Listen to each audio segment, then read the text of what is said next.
E aí, Rose, vamos falar sobre a questão lá das mudanças de partido também, dos deputados, os outros players da política?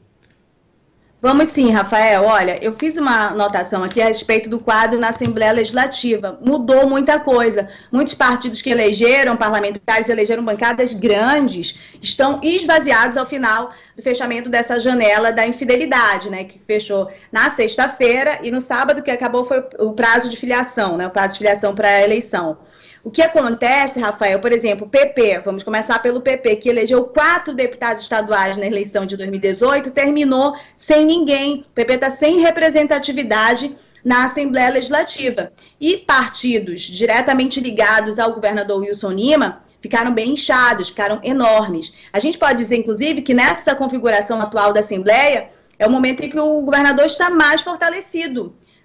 Praticamente todos os partidos, a exclusão do Solidariedade, que quer lançar Ricardo Nicolau para candidato ao governo, todos os outros partidos estão no arco de influência, que tem deputados estaduais, estão no arco de influência do governador. A Cidadania também, que está com o Wilker Barreto, né?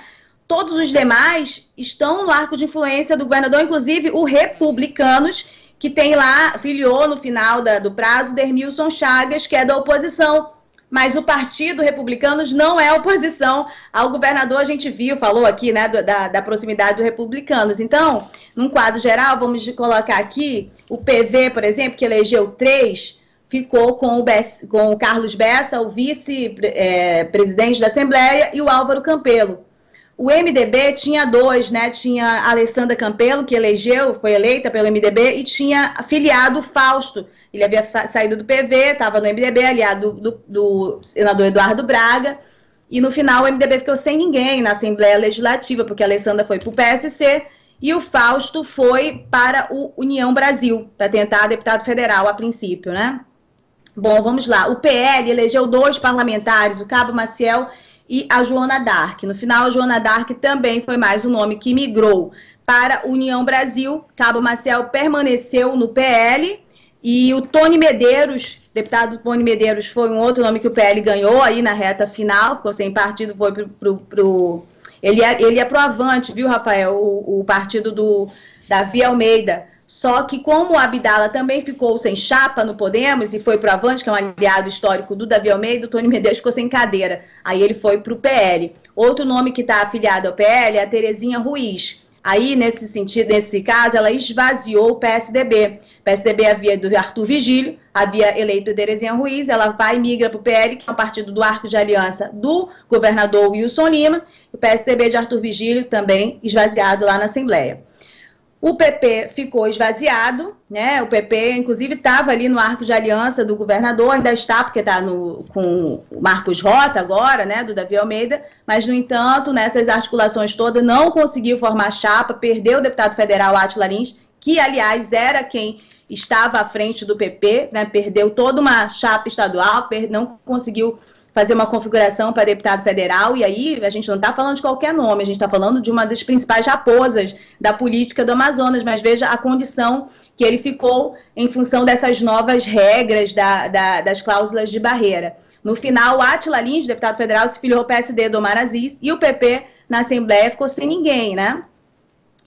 Deixa eu ver aqui, o Podemos perdeu, né, o Abdala, o Podemos que foi e voltou para tudo que é lado, aliás, o Podemos é que dançou nas cadeiras, né? Não foram os parlamentares. Né? O Wilker Barreto, o Dermilson saíram, né? Eu já falei do Dermilson, o Wilker foi para o Cidadania, que está no arco lá de influência do Arthur Vigílio e do Amazonino Mendes. Ele também não teria outra opção, que ele é oposição, é uma das principais vozes da oposição contra o Wilson Lima, né? E foi lá para o Cidadania. E a Cidadania ganhou na Assembleia Legislativa. Vamos ver aqui, o PSD.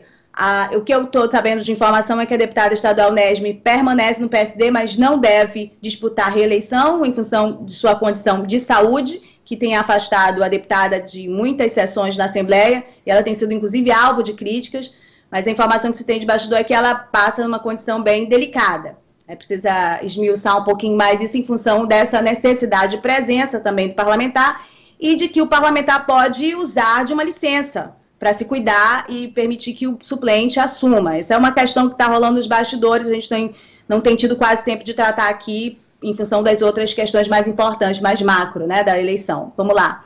Ricardo Nicolau saiu do PSD, foi para Solidariedade, acabei de falar, então o PSD do senador Omar Aziz fica com uma parlamentar e uma parlamentar que não vai disputar a reeleição, a princípio, é a informação que se tem. O senador Omar Aziz, na coletiva lá do PSD, que foi na quinta-feira, salvo engano, disse que não sabia sobre o futuro político da Nesme Aziz. Vamos lá, o PSL, que elegeu o Péricles, perdeu porque o Péricles, como eu disse, foi para o PL. Aliás, eu não disse, né? É mais um nome do PL, que é o Partido Presidente da República, e do Arco de Aliança de Wilson Lima. Você lembra que o Péricles era o presidente da CPI da Saúde, que era a oposição, é tido como independente, mas fez uma oposição muito forte ao governador Wilson Lima e agora se abriga na sombrinha do governador Wilson Lima.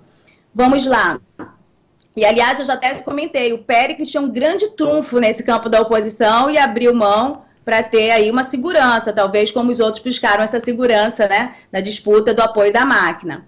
O PSC ficou com o doutor Gomes, já tinha o doutor Gomes, né, e ganhou a Alessandra Campelo, que saiu lá do Eduardo Braga.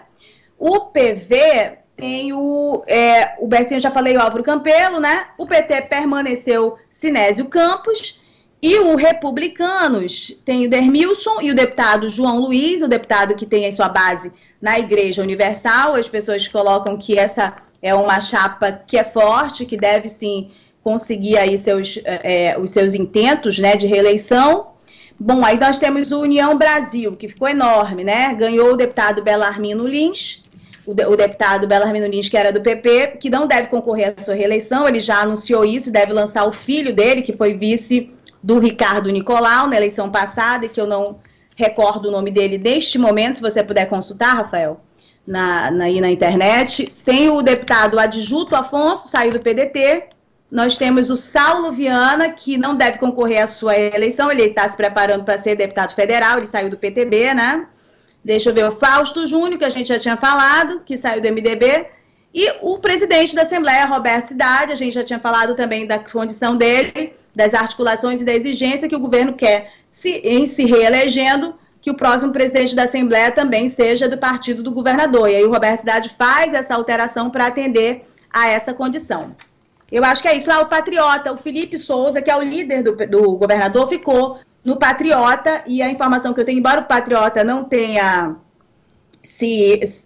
feito alguma federação, né, é um partido menor, mas me parece que o Felipe Souza conseguiu construir ali uma articulação, uma chapa forte, é a informação que se tem de bastidor, para concorrer com mais tranquilidade à sua reeleição. Estou recebendo aqui mensagem, obrigada, deputado Saulo Viana, George Lins, filho do deputado Belarmino Lins, que deve concorrer nessa base eleitoral que o Belão tem, que ele não concorre mais à reeleição.